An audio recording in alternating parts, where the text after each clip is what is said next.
ফাঁকা দেখা যায়।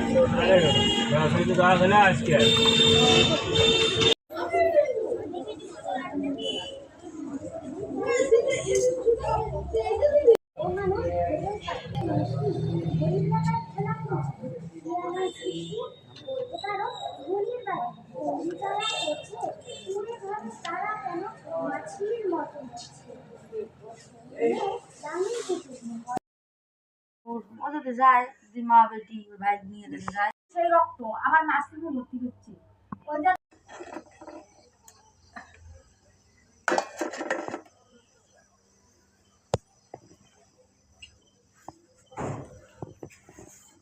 খাওয়া রেডি বলতে আজকে একাদশী, তাই মা কীর্তনে চলে গেছিলো। আর এদিকে জেঠিমা অসুস্থ হতে মা সবজি রান্না করলো, যাতে তো এই সবজি রুটি খাওয়া হবে।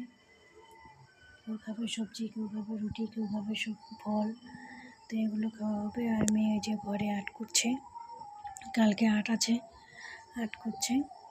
তো যাই হোক আমারও খুব ঘুম পাচ্ছে,